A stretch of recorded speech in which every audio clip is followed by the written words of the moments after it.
اپنی بات کی طرف میں آتا ہوں. آپ کے سامنے اہم باتیں کی گئی، اس میں سے ایک چھوٹی سی بات آپ کے سامنے اور عرض کرتا ہوں. اللہ تبارک و تعالیٰ نے قرآن کریم میں ارشاد فرمایا وَلِمَنْ خَافَ مَقَامَ رَبِّهِ جَنَّتَانِ، جو اللہ رب العزت کی بارگاہ میں کھڑے ہونے سے ڈر جائے گا، اللہ تبارک و تعالیٰ اسے 2 باغ عطا فرمائے گا، یا 2 جنتیں عطا فرمائے گا، یا 2 باغ عطا فرمائے گا. اللہ سے ڈرنا بہت ضروری ہے. انسان کے سارے کام خدا سے ڈرنے سے شروع ہو جاتے ہیں. یاد رکھیے اللہ تبارک و تعالیٰ نے قرآن کریم میں بار بار واتقوا اللہ اتقوا اللہ بار بار کہا ہے. یا ایھا الذین آمنوا اتقوا اللہ ولتنظر نفس ما قدمت لغد واتقوا اللہ. پھر کہہ دیا اے ایمان والو ڈرو، جو تم نے بھیجا ہے وہ تم پالو گے، اس لیے تم اللہ سے ڈرا کرا کرو. تو یہ ہماری ذمہ داری ہے. الغرض اس ڈرنے سے ہوگا کیا کہ ہمارے اعمال سدھرنا شروع ہو جائیں گے. اس علاقے میں ہم آپ لوگ رہتے ہیں، یہ علاقہ زیادہ دینی نہیں ہے، زیادہ دینی ماحول نہیں ہے. چھوٹے چھوٹے لوگ یہاں پر، ہم چھوٹی چھوٹی کوششیں ہیں، چھوٹی چھوٹی محنتیں ہیں. یہ محنتیں بڑی کب ہوتی ہیں؟ جب آدمی پہلا قدم اٹھاتا ہے، اور اس پہلے قدم میں آپ لوگوں کی ساتھ کی زیادہ ضرورت ہے. جس طرح ابھی مولانا آپ کے سامنے ارشاد فرما رہے تھے کہ علماء سے، حافظین سے، دین کے مبلغوں سے محبت ضروری ہے. میں آپ کے سامنے اس کا بہت قریبی زمانہ حضرت امام مالک رضی اللہ تعالیٰ عنہ کے زمانے کا واقعہ عرض کرتا ہوں.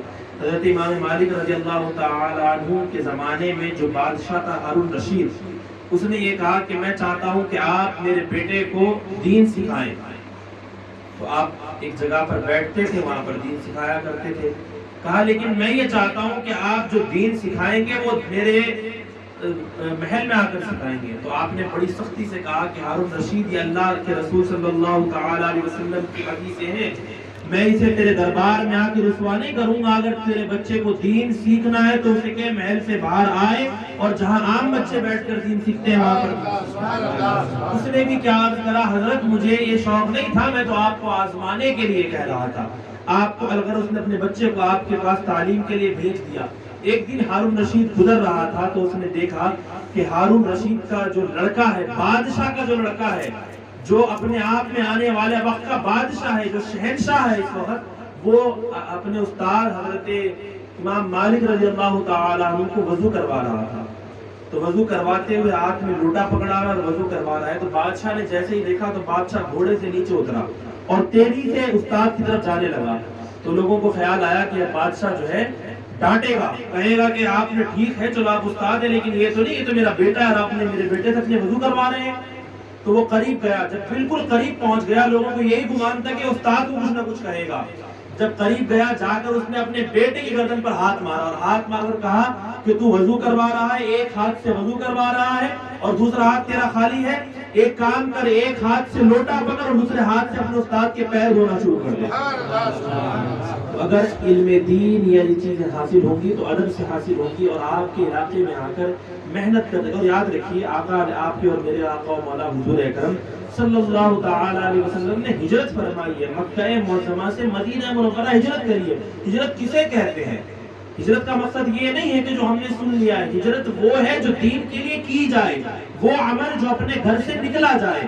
اور آپ کے پاس جو الحمدللہ حضرت شاہ نواز صاحب ہیں، وہ اپنے گھر سے ہجرت کر کر یہاں پر آئے ہیں، تو ان کا بڑا مقام ہے. آپ سمجھیے وہ اپنے بیوی بچوں کے ساتھ ہی آپ کے پاس رہنے لگے ہیں. اور آپ کو معلوم ہے جب ہجرت کر کر میرے اور آپ کے آقا و مولا حضور اکرم صلی اللہ تعالی علیہ وسلم آئے تو اتنی محبت کی ہے انصار نے کہ اللہ تبارک و تعالی نے ان کا مقام و مرتبہ بے تحاشا بڑھا دیا. ان کا ذکر اللہ نے قرآن کریم میں فرما دیا. اتنا بڑا مرتبہ ان کو اللہ تبارک و تعالی نے عطا کیا. کیوں عطا کیا؟ کیونکہ انہوں نے دین کے لیے نکلے ہوئے شخص کی قدر کی ہے. یاد رکھیے العلماء ورثۃ الانبیاء.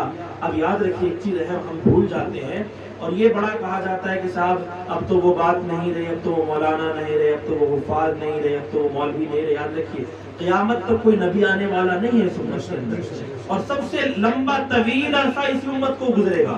سب سے لمبا عرصہ اسی امت میں گزرے گا. ہمیں اب تک 1400 سال ہو گئے ہیں، اللہ جانے قیامت کب آنے والی ہے.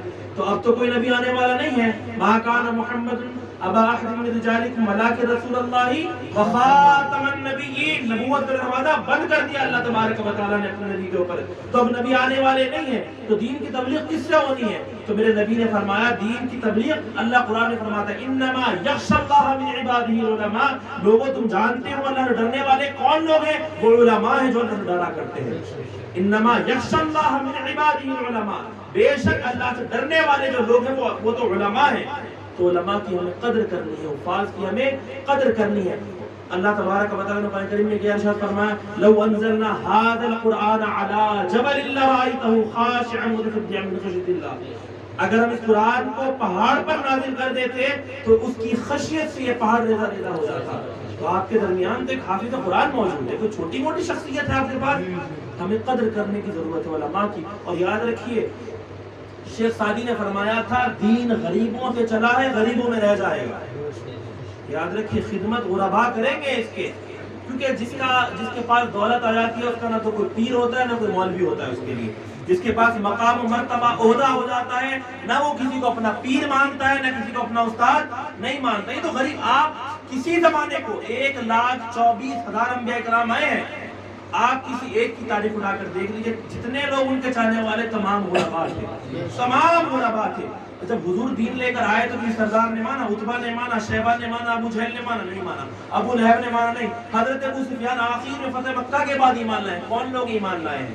حضرت ابو سعید خدری ایمان لائے ہیں، مولائے کائنات ایمان لائے ہیں، حضرت عثمان غنی ایمان لائے ہیں، حضرت آقا علیہ السلام کے چاہنے والے کون لوگ تھے؟ سعد بن ابی وقاص ایمان لائے۔ یہ لوگ کون تھے؟ غربا لوگ تھے، یہ تو انہوں نے ایمان قبول کیا ہے۔ تو ہمیشہ چھوٹا طبقہ ایمان، اور اسے چھوٹا مت سمجھیے گا۔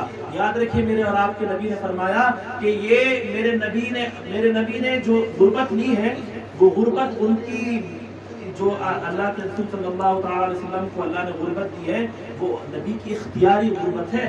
اختیار کا مطلب حضور نے پسند فرمائی ہے۔ میرے اللہ نے پوچھا اے محمد صلی اللہ علیہ وسلم اگر آپ چاہیں تو احد کے پہاڑ سونا ہو کر آپ کے ساتھ ساتھ چلیں، احد پہاڑ سونا نہ ہو جائے، سونا ہو جائے اور ساتھ ساتھ چلے آپ کے، آپ آگے آگے چلتے رہیں، احد پہاڑ کے 2 احد پہاڑ کے برابر سونا ہو کر آپ کے پیچھے چلنا شروع کر دیں۔ میرے نبی نے کیا فرمایا؟ نہیں اے میرے مولا، میں غربت کو پسند کرنے والا ہوں، کیونکہ میرا غریب امتی کہے گا میں کیسے عمل کروں گا۔ اور آپ کو معلوم ہے سعد بھی حضرت عبد الرحمن بن عوف صحابہ کرام میں سب سے امیر صحابی رسول ہے، عشرۂ مبشرہ میں آپ کا نام ہے۔ میرے نبی نے جنت کی بشارت کی ہے، جنت کی بشارت کے بعد کیا کہا؟ عبد الرحمن تم جنت میں تو آنے والے ہو، لیکن مجھے افسوس کیا ہے کہ تمہیں اللہ نے بڑے دولت سے نوازا ہے نا، تو تم بڑی دیر کے بعد جنت میں آؤ گے۔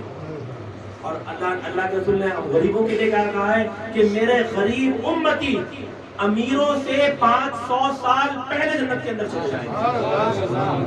تو ہمیں اور آپ کو ضرورت ہے، اور اب تو آپ دیکھ چکے ہیں، میں بس 5 منٹ اور آپ کو دوں گا، اب تو آپ دیکھ چکے ہیں کرونا آ چکا، لاک ڈاؤن آ چکا، نوٹ بندی ہو گئی، ہم نے دیکھ لیا یہ دنیا کل اللہ تبارک و تعالیٰ نے کیا فرمایا؟ اے محبوب صلی اللہ علیہ وسلم فرما دیا قل متاع الدنیا قلیل، یہ دنیا تو بڑا چھوٹا مسئلہ ہے، بڑا ہی چھوٹا ہے۔ متاع الدنیا قلیل، اللہ نے خود قلیل کا لفظ استعمال کیا اس کے لیے، یہ تو بڑا تھوڑا وقت ہے، 50-60 سال۔ اس 60 سال کے اندر 15 سے 20 سال کی عمر، 10 سال کی سے 15 سال کی عمر آدمی کے بچپن کی ہے، بچپن کے بعد 15 سے لے کر 25 سال اور 30 سال کی عمر جوانی کی ہے، ان 30 سال سے لے کر 60 سال کی عمر تک آدمی کی جڑ عمر ہے، اور جیسے 50 سال کراس ہو گئے آدمی کی بڑھاپے کی عمر آ جاتی ہے۔ اس کے اندر آپ دیکھیے آپ نے کھانا کتنا کھایا، طہارت خانے میں، بیت الخلاء میں، ٹوائلٹ کے اندر آپ رہتے ہیں، سو جاتے ہیں۔ زندگی کے اگر حساب لگائیں نا آپ 15 سال زندگی گزارتے ہیں، آپ صرف 15 سال، اگر آپ اس میں سے بچپن نکال دیں، بڑھاپا نکال دیں، بیماری نکال دیں،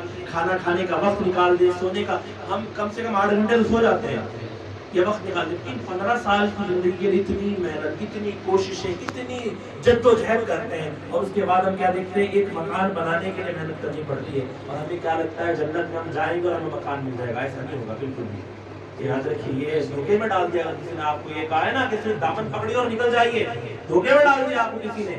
حضور غوث اعظم رحمت اللہ تعالی علیہ کون؟ عبد القادر جیلانی، کہ جس کے اگر ایڑی نہ لگے تو اللہ ولایت نہ دے، اتنا بڑا مرتبے کا انسان۔ آپ مسجد کے باہر نکلے تو ایک جوان کو دیکھا، کیا کہنے لگے؟